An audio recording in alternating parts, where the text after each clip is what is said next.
Hey everybody, so this will be my review of the Lexmoto Adrenaline 125. Now, to explain my background, if you're new to my channel, I had the Pulse version of this, and as I've explained before, Lexmoto has replaced Pulse. They were the same company basically, but now Lexmoto has taken over from Pulse. I had one of those for 5 years until I crashed it and I had to buy a new bike, and then because the plastics were better on a Sinnis, I bought a Sinnis Apache. But now it's gone the other way, that the plastics are now the same between the two, but this has got some upgraded parts compared to the Sinnis. And I will do a side-by-side comparison of the Sinnis Apache and the Lexmoto later in this video. So if you're on a CBT and you need to get a 125, you basically have a choice. If you buy brand new, you can put 1,500 quid down on one of these, use it for years, sell it on and do your full license. Or you can go and buy a branded bike, like, you know, a WR125X or the YZF125, and you're looking at £4.5 grand, which is 3 times the cost. Do you get 3 times the bike? No, you don't even get double the bike. I've never understood that price, and that's why I think this is the best 125 available on the market for its all-roundedness and value for money taken into account. I've done a couple of videos on this bike recently to show how fun it can be in the country corners.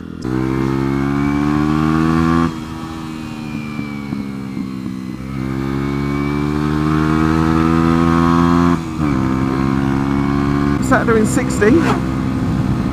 Jesus! I don't feel like it's taking me for all dead badger. I don't feel like this is taking forever. I'm having a good laugh.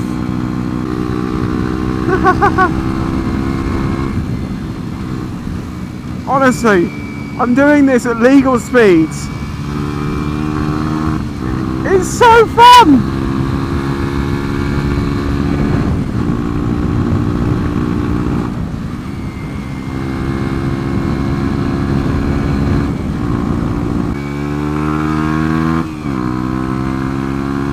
God, I miss my 125 days. They were epic. I've taken it green laning to see that it is capable of doing that, and it's great at it. And because it's quite light, you don't feel so worried about dropping it because you can hold on to the thing. Well, I know I can anyway. Back brake works quite well, which is quite handy considering.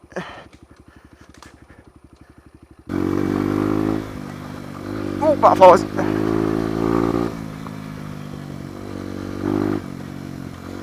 I think I might just kill a butterfly actually. Yeah. Oh Christ. Oh.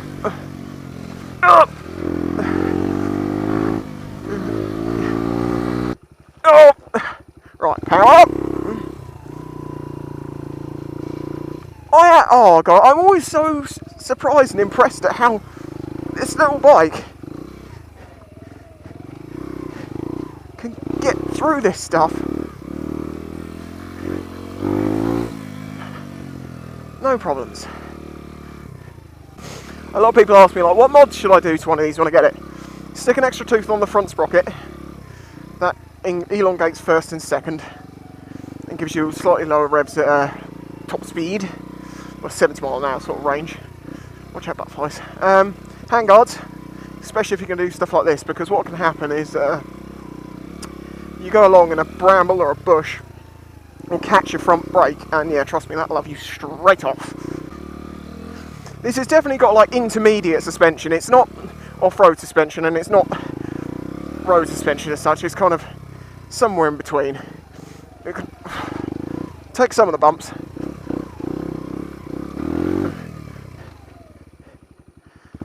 But for a lot of you, you just need a bike to get you from A to B when you're on your CBT.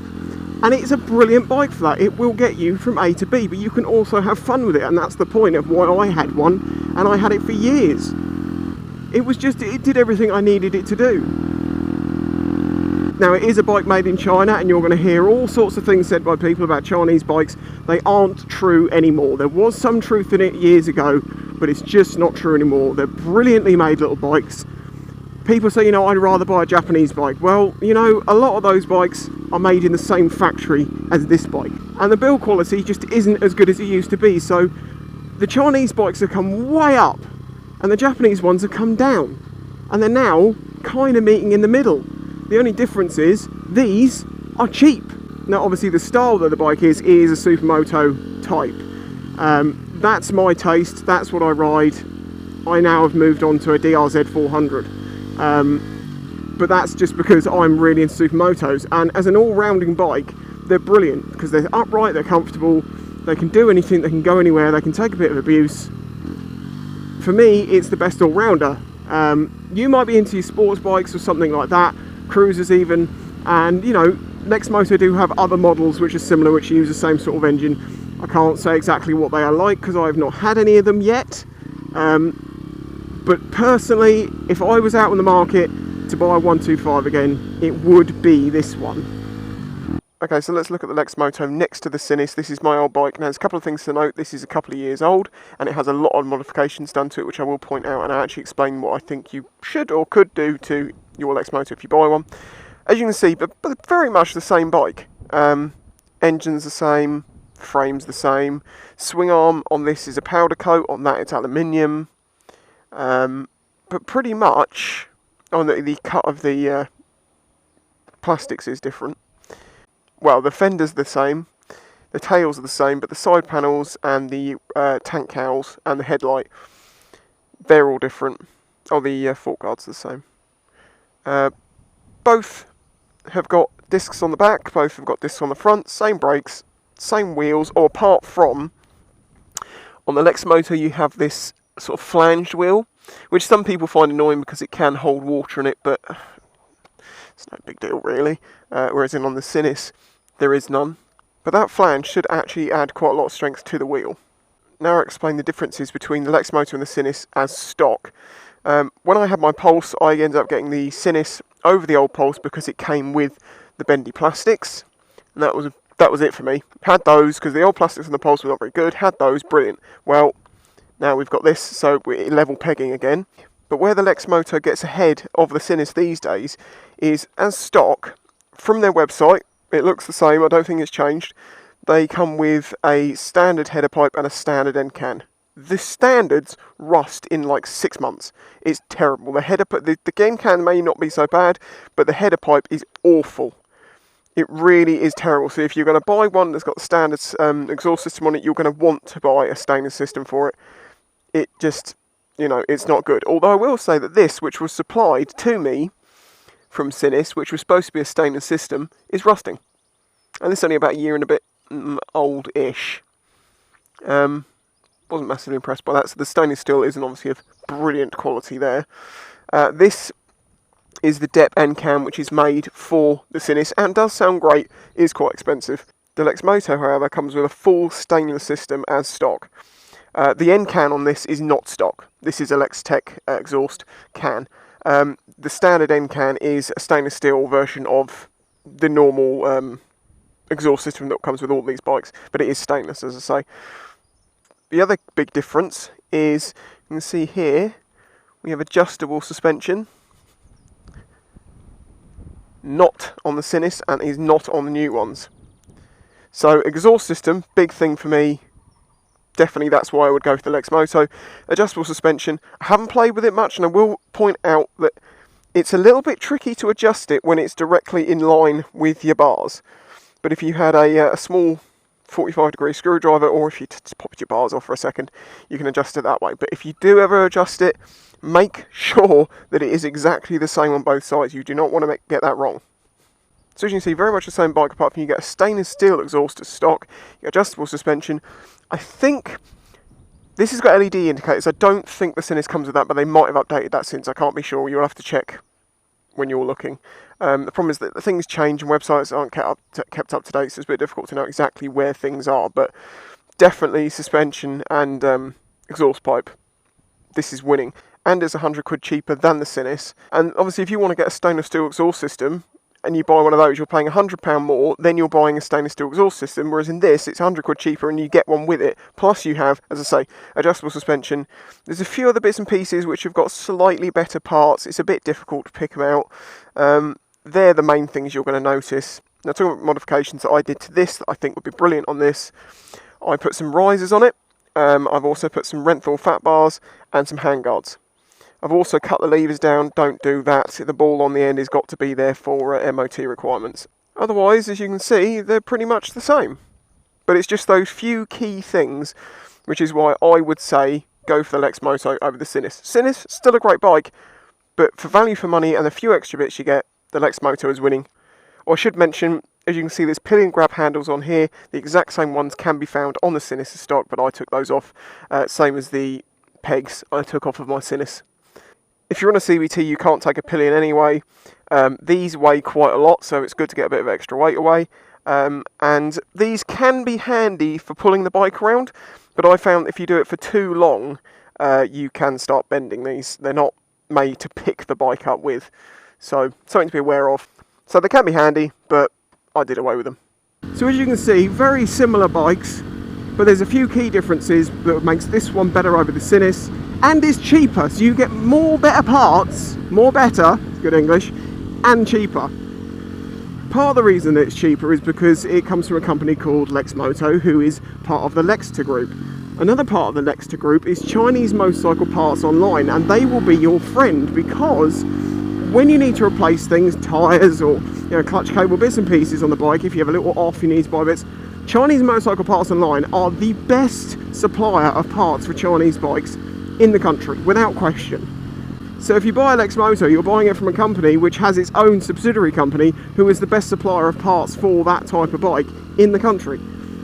Getting parts is not a problem anymore. There were problems in the past, but from my educated opinion, from having these bikes for years, from knowing the people who make them, from seeing the differences, I even had an influence in this bike having changes made to it to improve it over the old Pulse. I do honestly believe this is the better one. The point of these bikes is, as I say, their go anywhere ability. So you can just come off the road, get onto the grass, fly around, have fun.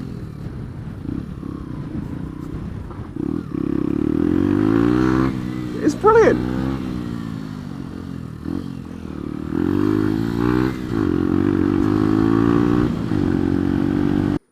You have your pass light, high beam, low beam, indicators, horn, kill switch, starter and headlight. This is for basically it turns the side light on and off, but the main headlight always stays on the time because it's supposed to. So all that does is turn a tiny little bulb on and off, which means it's kind of pointless, but it's just because it was on the switch gear and it's cheaper to just leave it there, I guess. You have your indicator for your indicators, you have your high beam light, and it has a gear position indicator, which is great for anyone who's learning, because sometimes you're not sure what gear you're in. In years to come, in time after you ride, you start to your brain keeps track of what gear you're in, but you can see you're in neutral, you can see you're in first, back to neutral. So it's always good to keep track of what gear you're in. It does have a steering lock, like so. Obviously clutch, front brake, rear brake, gears. Very easy bike to ride. Perfect for a first bike to ride. It's very easy to ride.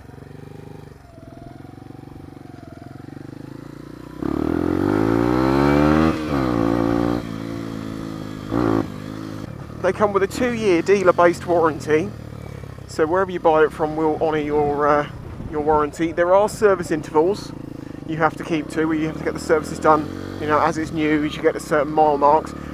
In the past, they used to be a bit close together with Lexmoto. They're not doing that anymore. They brought them down. I think it's, I can't remember the exact figures right now, so that's all good. The brakes aren't bad, as you can see here. They'll stop you in a hurry if you need to.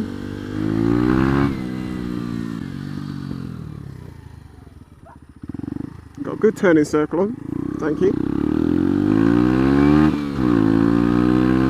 Where I see this sitting in the market is a perfect first bike. It's a perfect bike if you're going to be on a CBT for a while, a couple of years, a bit longer, whatever. There is another market I see for this bike, and that's if you own a 600cc, 1000cc bike or something, just popping down the shops or something can be a bit ridiculous on a bike like that, because you're barely getting the bike warmed up. It's more expensive in fuel. It's just, if you had a little bike like this to just jump on and get around town, or just go and have a laugh with, they're perfect and they're really cheap. I've had this for a few weeks. I got my DRZ400, it's actually a 440. And I have found myself grabbing this occasionally when it's been like, I just need to pop down the shops, I just need to go a couple of miles down the road. I don't want to get my bike out and have to sit there and warm it up and make sure the engine's all running, the fluid. I just jump on this, start it up, wait 30 seconds and get going. And that's what I did for 46,000 kilometres on the first one of these I owned. And it was fine, it was still going strong. Look at the bodywork and the aesthetics are a bit ropey because the poor plastics I had at the time, which have now been improved. But the engine was going fine, and it was only because of a crash that it ended up getting rid of. The build quality is very good for the price. In fact, as I say, if you compare it to something that costs 2 or 3 times as much, the build quality is pretty much just as good on most of the bike. There's a few cheaper parts here and there, you notice, but nothing too serious at all, and nothing majorly, you know, major parts of the bike. I don't really know what else I can add to this review, because it is a very good basic 125 that can do anything. It's cheap as chips, parts are easily available, it's fun, it's fast enough. I mean, it literally ticks every box that I could see that you'd want out of a first bike, and that's the reason that I bought one as my first bike. And then when after I had that for 5 years, I bought another one. I can't think of anything else I need to cover. As I say, it's a brilliant little all-rounder, brilliant little A to B-er, fun in the country roads. You can even take it off-roading a bit. It's great as a CBT first bike, great as a second little bike to run you around town if you don't want to use your bigger bike, and it's still a good laugh at the same time. And it's way less than $2,000 on the road. Anyway, hope you enjoyed. So leave any questions if you've got any, and I'll catch you all next time. Bye bye. Buy yours today. Don't be this guy.